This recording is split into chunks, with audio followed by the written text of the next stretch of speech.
Hi, today I'd like to talk about my bassoon, Heckel number 9980, which was originally delivered on March 20th, 1956. I have two motives for this video discussion. One, to celebrate my 50 plus years with this instrument. I purchased it April 2nd, 1974. And secondly, to display some of the unusual keywork so that those specifying instrument keywork options might make better informed choices. When I was looking for and trying bassoons in the early 70s, I was a total novice. I had been playing student bassoons with basic keywork even without a high D key. When 9980 appeared for sale, I tried it and liked it, but in cautious behavior, I sought another more informed opinion. I took it to Norman Hertzberg. Mr. Hertzberg liked much of its character, but advised against purchase due to its unusual keywork. He thought it would be a maintenance nightmare. I overruled his thoughts. I am mechanically inclined and have been delighted with my long partnership with this special instrument. Most of the interesting features of this bassoon are in the boot joint. And probably the best known of those is this is a very early version, if not the earliest version, of the A flat, B flat trill key that has the extra tone hole but does not have an extra touch to activate the A flat, B flat trill. That's done because the tone hole is held shut by two separate arms. One of them comes off the A flat key and is here, and the other one comes off the B flat key right here. So what happens is when you press the A flat key with your little finger, that releases one of the hold downs, and then the B flat key reduces the other one, so you get the trill that way. It has, in order to protect against that, there's a rather large guard here that protects that. And this guard, apparently there are some remnants of holes that have been filled here that show that this guard has been moved sometime in the past. Only a single roller on the F sharp key. Interesting. There's another whisper key touch here.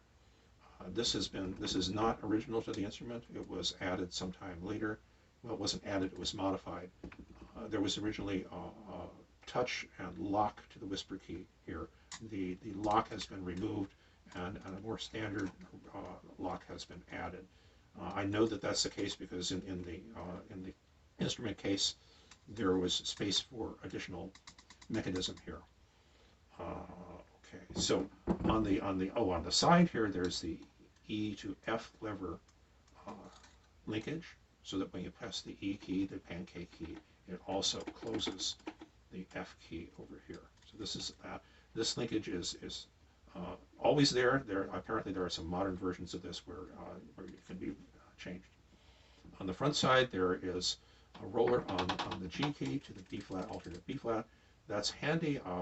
Not very many people use that, but I do use that. Also here, there's an early version of whatever this is called, GA sort of hole additional here. And that is an interesting feature. It opens with the F key or because of the linkage with the pancake key.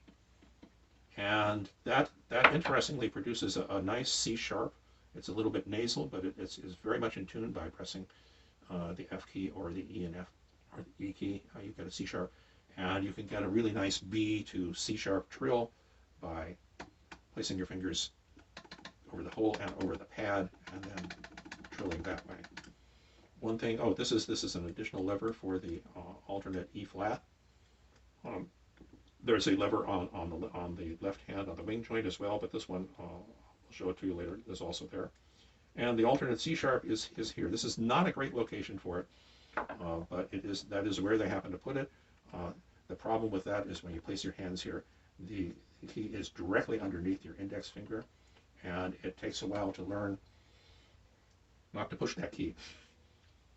Okay, so that's pretty much it on this joint.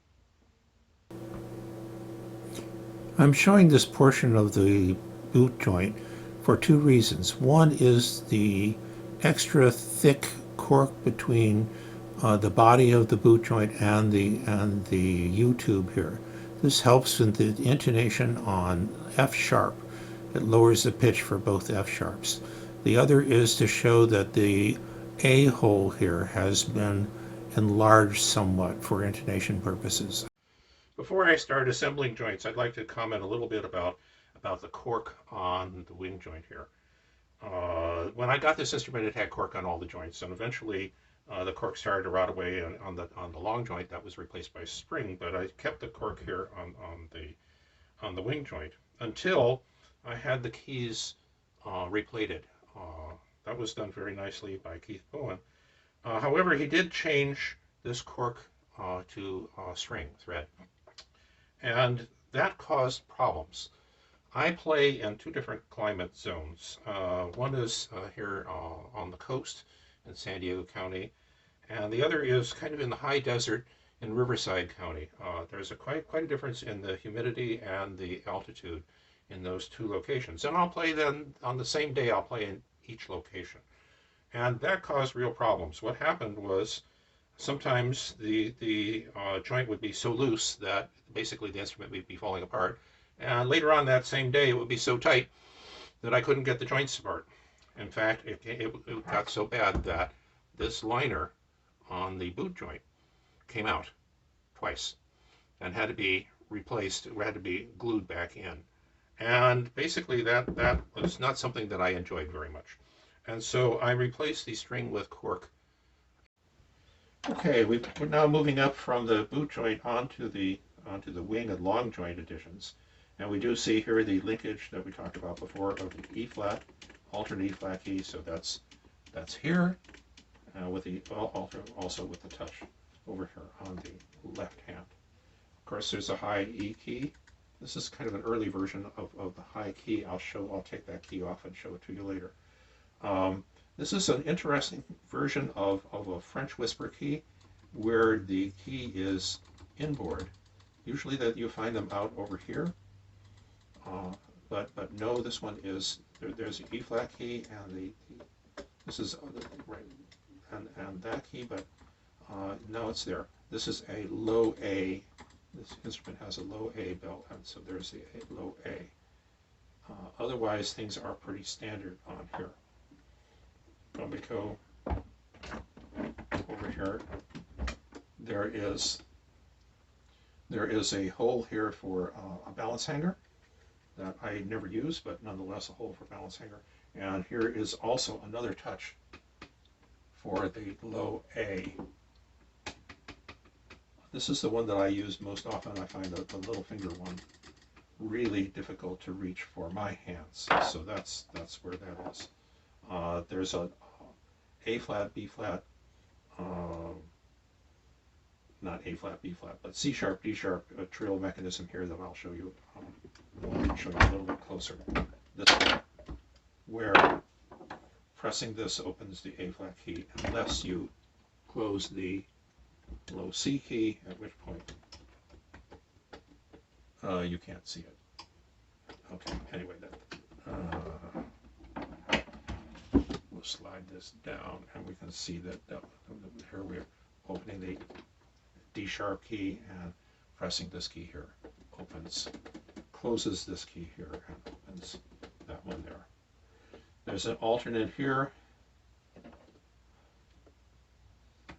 where you can, for venting purposes, and this one has been altered sometime because it was too sharp. A ring that was put in there to lower the pitch when you use that key. I'd just like to comment a little bit on the Bocals that I use to play on. These are basically the four that I play on most of the time.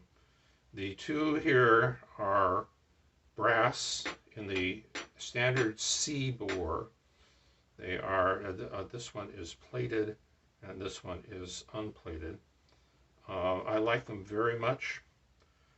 Interestingly, and then this one here is also a C bore in the end metal.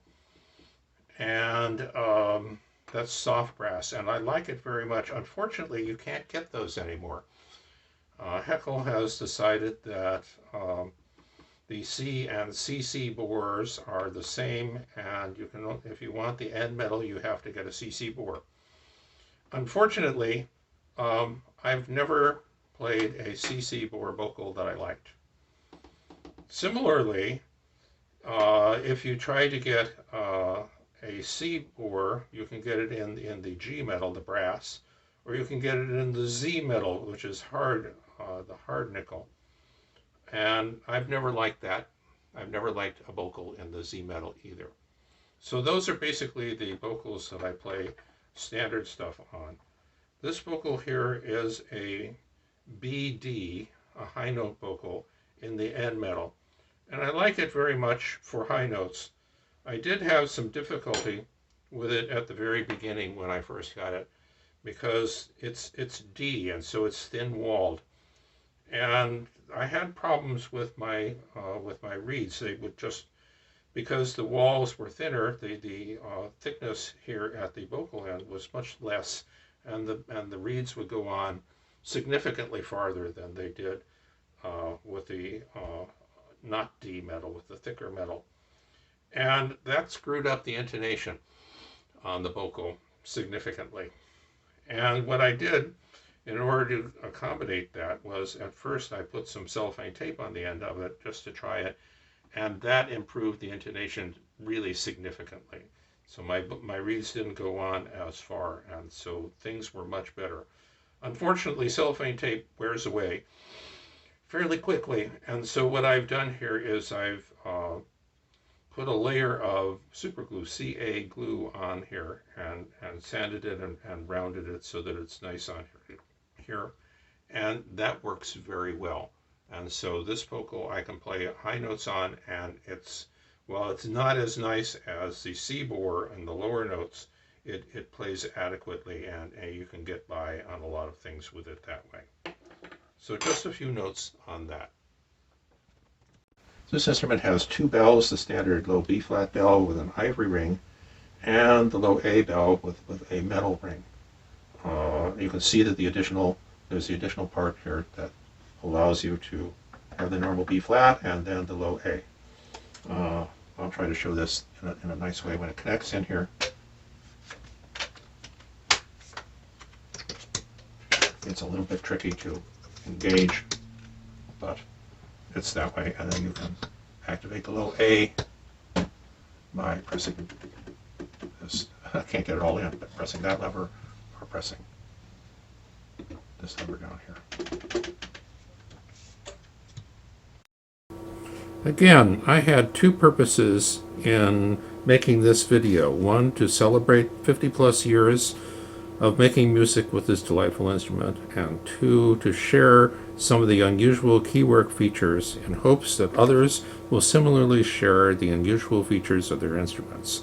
I encourage bassoonists looking to purchase a new instrument or to modify their current instrument to seek out similar videos and to scour the internet for information.